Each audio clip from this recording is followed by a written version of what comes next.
Welcome to Empowered to Grow, the podcast. I am your host, Hanan Basha, the business doctor. Following our conversations with empowered women who woke up one day and consciously claimed, I am more than enough, I am worthy, I am empowered to grow. And along their empowering journey towards realizing their own potential and their quest for growth, they became a beacon of hope and guidance for others. May you also find your inner power to grow. Hello again, everyone, and welcome to our Unchartered discussion, part of the Empowered to Grow podcast. I still have the lovely Renee Smith. Hi, Renee. Hi, everybody. I'm still here. Yeah, and we're still talking, and so much alignment is just happening. So we're so blessed that this is a conversation that is really worth having. Renee, we were talking about your role as a CEO, and you're talking about success, and also you're an author, and you talk about the CEO life. But more importantly, you talk about scalability. Yes. And the empowerment that comes from that for small business owners. So I want to pick your brain a bit more about what's scalability to you. Okay, well, let's pick it. The first thing I want to do before I define scalability is to say that your business will never outgrow your mindset. Or another way of saying it is your business will grow in direct parallel with your healing. And so what happens is a lot of people try to separate their business from their personal. But as we were talking about offline, your business is you and you are your business. Because, or even if it's a huge corporation, how you lead is based on how you live. Ooh, that's good. How you lead is based on how, you say something, you're like, wait a minute, let me go back in. I like that. I'm going to use it. You can use that word. You can use it. How you lead is basically how you live, or how you run your business is based on who you are and how you think.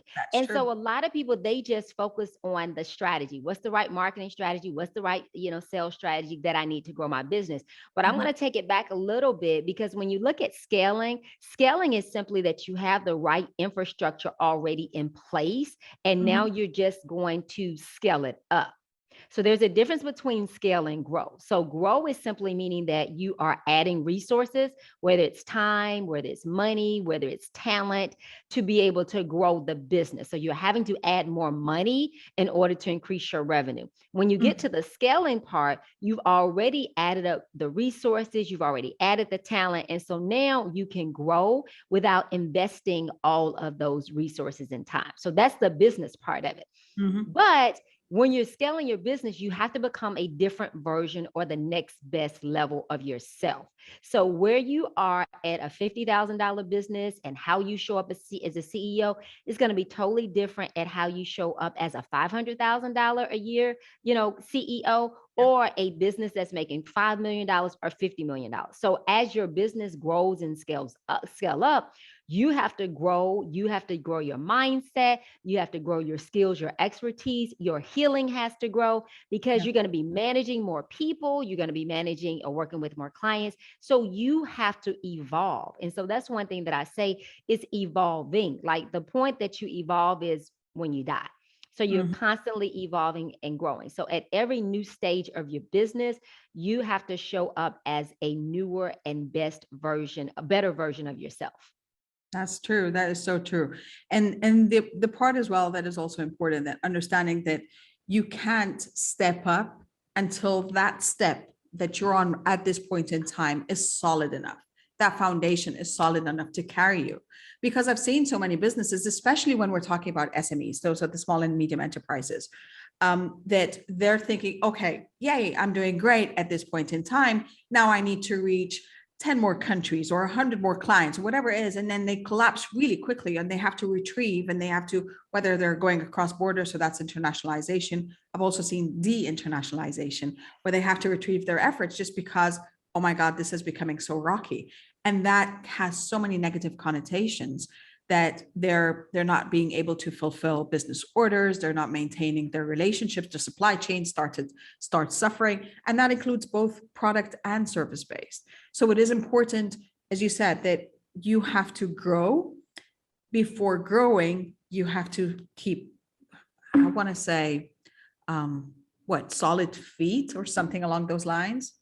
First of all, you said a mouthful there. You said a mouthful there. So what happens is you personally as a CEO have to grow and develop and be ready for that next level. And your business infrastructure has to be ready to grow in that next level. And like you said, it has to be solid. So those things, if you're a $500,000 company and you want to be $1 million company or a $5 million company, you have to already have implemented the systems, the team, the procedures that are going to grow you to $5 or $10 million.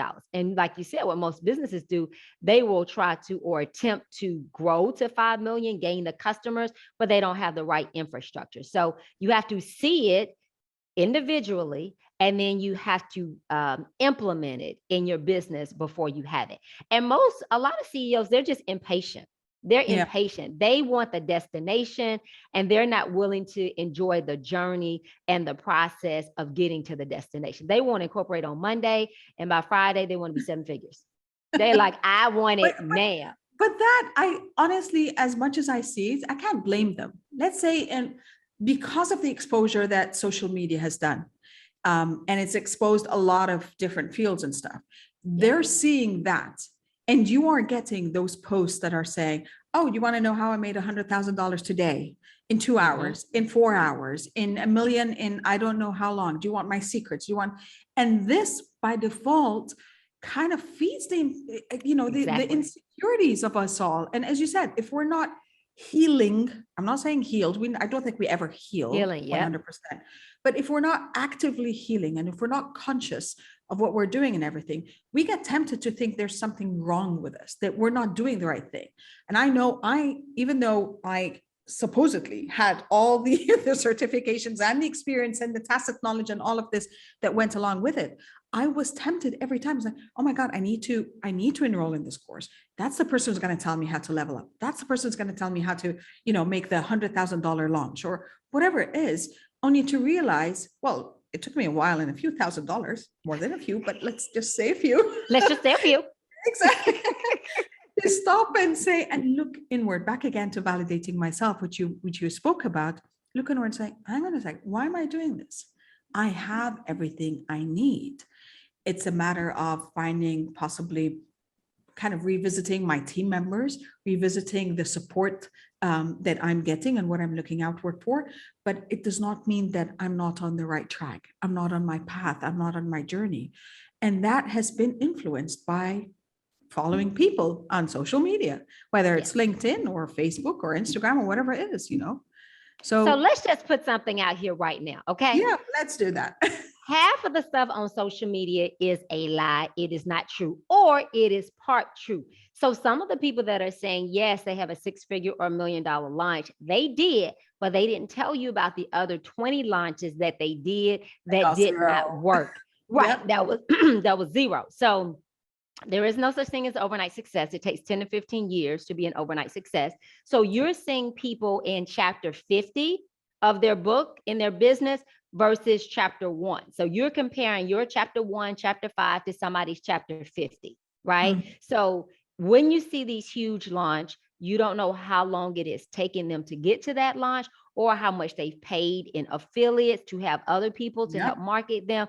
So no company is going to start off, no list, no influence, no spending thousands or hundreds of $1,000s on ads and come out doing $1 million launch. It's just not going to happen. It's like somebody that, started playing basketball today and they're going to, be drafted as a first round pick in the NBA. It doesn't happen. So I think it's just being honest and understanding that most people, they are posting the greatest things within their business on social media, but they're not talking about how many nights they stayed awake, how long it took them to, land their big client. So let's just be honest and say, I can look at it for what it is. Yes, I can gain knowledge and I can gain expertise. And the second thing is, it's very difficult for you to keep jumping from trainer to trainer, coach to coach, influencer to influencer, executing just part of a person's system versus finding somebody that you connect with, that you resonate with, and carrying their system all the way out. Because people do it differently. And so you have to really, start finding people that you connect with and carry the system all the way out. Yeah. And as you said as well, understand that connection and chemistry is very important in business. Yes. So that is something that also people miss out on. It's, yes, some could be really, really successful and they could be, you know, a role model in their own way. You don't have to connect with them, because that is something that I've heard people as well, kind of when we have the discussions like, yeah, you know, I really want to follow, but I just can't, I don't like them as a person, or I don't feel connected to them. And I'm like, and you don't have to. There are others, there are thousands of others that are doing just as well. They might not have as much exposure, but that doesn't mean there isn't someone out there that you can connect with. And we understand that because success takes years, overnight success takes years, then you have to keep going at it. It's not a matter of giving up. I've tried so many things that are just like, okay, that didn't work out the way I envisioned it. I had a whole different vision for this one. It played out differently in my Exactly. mind. But you just have to stop and say, it's not, what did I do wrong? How can I do it differently? What lesson do I need to learn? Exactly. I always say fail is first attempt in learning. So now you've learned, you have more experience. So fail forward, fail fast, fail often. So I don't even look at failure as something that's bad. It gives you experience, it enlightens you, and it lets you know, okay, I'll try something different the next time. And if you keep doing that, you will find out what works for you. And then ask, like you said, what did I do well? What could I improve on? How can I do it differently next time? Okay, I want to take a different angle of the business part, the marketing and the brand part. Again, as we were talking, that you are the business and the business is you. We're talking about startups and small businesses. Let's stop there. And this is mainly where I believe that your brand, what you create, and again, brand is not just a logo and an Instagram page, please. There's a lot, and an ad, there's a lot more. Your brand is your companies, and which actually is also kind of an extension of you, of your values, of your voice, of the personality you're seeking, of even the colors and the tones and the textures and everything that translates to your not avatar, but to your target customers and target segments, who you are and what you stand for as a business. Now, when we're talking about scalability, and how do we, or what do you think of the brand and its extension and its scalability as we grow? Does it grow with us? You are speaking my language. And I say that your brand evolves because as you evolve, as your thinking evolves, as your expertise that you're able to offer your clients, it evolves if you have the right brand foundation. Most entrepreneurs and small businesses, they've never really taken out the time to develop their brand. And I always say your brand is a spiritual experience. You have to develop your brand from the inside out. So nobody can give you a brand. You can work with a branding coach or branding strategist to help pull out your brand, but it's on the inside of you. And you have to do the self-reflection, the self-introspection to develop your brand. And so your branding, like you said, is not just your logo and your tagline. It is, what are your foundational principles? What is your vision? What is your mission? What is your vision that you have for your brand? What is your brand story? What makes you unique? How do you want to position yourself in the market? Who is your ideal client? And an ideal client is a person that you can solve their problems. They understand your value and they are willing and they are able to pay you. So a lot of people, they just say, I'm not attracting the right clients. And that's because your brand essence and your brand messaging is off. And so you've got to take the time to sit down and get crystal clear on who you are, what you believe, who you serve, what you stand for, and how you want to serve people. So that's all a part of your brand. What is your proprietary methodology, or how do you deliver your products and service different from somebody else? And so those are all of the things that you have to get done first. And then now you translate all of that into your photos, your social media, your website. Most entrepreneurs are just so excited to get something out there that they skip all these other steps. And it's actually 6 steps that are required in order to build a solid brand. And most people skip all of those and just go to 6. Yeah. And so if you do that, then your brand is not able to scale with you. But if you do what is required, then your brand can scale with you and it'll evolve with you. Yeah. Yeah. And there's nothing wrong with that. And that's the other part is there is no shame in your brand and your company and your messaging and your services or offerings, whatever they are, to evolve with you because you're transitioning. Yes. Yes. And I'm going to be honest. It took me probably 3 or 4 times before I got my brand right, because I was not listening to the authentic me. I was kind of looking at my competitors, and I did so much research on my competitors. When I started writing my copy, I was like, oh my God, I sound like them.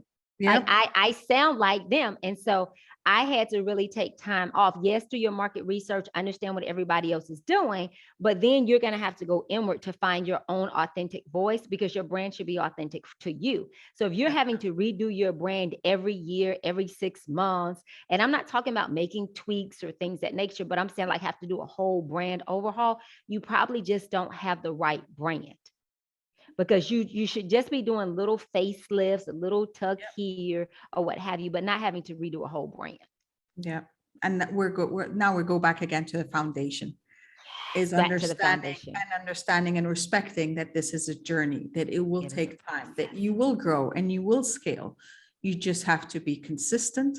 You have to be clear on what you're trying to achieve, and you have to keep going. It's just, you can't stop here. You're one step in. That's great. That's better than not starting at all, or you're 10 or you're 1,000. Exactly. And you have to be honest, because I remember probably about 12 years ago, God was saying, I want you to work with women. I was like, I do not want to do that. I am going to work with these corporate clients that pay me extremely well, and that's what I'm going to do. So it even took me 10 years and 3 or 4 brands later to be authentic. So most of the time when you're a small business that's service-based, you really are going to be servicing clients like yourself. And so you have to be able to be honest, because I was like, well, I don't know how I'm going to make money doing that. Right. Yeah. But when you are authentic, then the higher power God of the universe will start sending you those clients that you want to work with, but you got to be authentic. Yeah. Yeah. And it's okay to start with the corporate clients. If you know that you've got the offering that will get you the foundation that you can build on, that is okay. And then you can kind of tune into your authenticity and understand that that's also going to take time as you kind of fine tune your message and as you fine tune your offering. I know that I revise this every 3 to 6 months, saying, hang on a second, something, and that is exactly it, what you said, being authentic. So I feel something is misaligned here, and this is not who I want to serve, or this is not the message I want to put out, or this is not how I'm capitalizing on the best of my resources as well. And my knowledge base and all of this is like, okay, let me tweak a bit. And I think I'm still going to be doing this for some time. Continue to tweak. You're going to continue to tweak because you're going to tweak because you're going to continue to evolve. And I still work with corporate clients, but I've added the working with women because that's where my passion and my joy is. So corporate clients, I have a gifting and I'm talented at doing it, but my true passion lies. So you may serve multiple audiences or multiple ideal clients. It's just having clarity with each audience that you work with and having the message that is appropriate for each audience. I love this. Well, thank you for the crash business scalability strategy session. I think what we've done today is kind of give it, okay, guys, this is it. And this is, I think the bottom line is being authentic, appreciating all of you and understanding that all of you is part of your business, but making sure that, you're really communicating this to everyone you're trying to target, and to be consistent and to understand that it will take time. This is a journey. You need to build a solid foundation upon which you can grow and you can scale. Is there anything else I'm missing out of this? Be compassionate with yourself, because like you said, it is going to take you time. It's trial and error. You're going to get some things right. You're going to get some things wrong. You're going to mess up. You're going to lose money. You're going to gain money. I remember I heard it and it said, what you're looking to achieve in your business is going to take you twice as long as you thought, and it's going to cost you 3 times as much. So just understand that every single thing that you're investing into your business, it is an investment and you will yield a return on it. I want to close with one last question. Yes. What would be your kind of solid advice to women in business in starting and believing that they can create a business? I would say number one, what is it that you really want? Mhm. Be realistic about what you want and what you're willing to sacrifice or what you're willing to invest to get it. Because mine has changed. I was so driven by business and by money that I was sacrificing my family. And so I had to learn work-life integration, and my goals didn't change, just my timeline. So before I would try to do something in 12 months, but I realized if I want to be present with my family and actively involved with my kids and have a great marriage, then it may take me to 2 to 3 years. So I would say to you, number one, really think about what it is that you want, not just in your business, but in your marriage, with your family, with your kids, with your health. And then as you have goals in all of those areas, then you can see how much you really can dedicate and give to your business. I love that. I'm a health coach, so I got certified from the Institute of Integrative Nutrition. And part of what we were talking about, which is basically supporting people in their wellness and their happiness. And the circle of life is the thing that came up for me. And that is exactly what you were talking about, is understanding that everything constitutes how you feel, how your body reacts, and your wellness and happiness. That includes your career, it includes your family, includes your relationships with friends and with even work relationships, your spirituality, your nutrition, your physical activity, your finances. All of these contribute to your wellness and your happiness. And understanding that, and I love that you used the word integration, work-life integration, because for me as well, I transitioned out of the balance because there was always feeling the guilt of, oh, this is not balanced enough, to I actually say work-life synergy, which is I very love that. I'm going to use that so you Yep, know please when do. you hear me say it. So the synergy part, that's where I realized there is where I was putting in, as you were saying, I was putting in so much into everything and forgetting my own health or forgetting my own nutrition or nourishment or whatever it is. And that's why I always ended up very ill, burnt out, miserable at times, and helpless at others. And it's just understanding that it's again back to where we started, taking the power back and understanding that you have the power to be able to look at your life and be not just realistic, but be kind to yourself and understand that you can achieve whatever you set your heart and mind to. You just have to be considerate of your timelines and considerate of your bandwidth and considerate of everything and everyone else in your life as well, whilst prioritizing you most importantly. Amazing. That was amazing. Thank you. Renee, it's invigorating talking to you. Thank you so much. This is such a fun conversation. Thank you for having me. It's amazing. And everything that you said was on point and ditto to all of it. Same here. Same here. I think we could just take the quotes and put it and just whether you're saying it or I'm saying it. I love that we had so much synergy as well. And this conversation was heart to heart on so many levels. Thank you so much. Thank you for joining us. And I think we've said it all. There's nothing more to add, except as always, I wish you love, abundance, and prosperity. And we'll see you next time. Bye for now. Thank you for listening to the Empowered to Grow podcast. For further engagement with a tribe of empowered women, join my Facebook group, Empowered to Grow, or visit my website, www.hananulbasha.com. I'll catch you on the next episode. And until then, know that empowered you empowers others. Love, abundance, and prosperity to you all.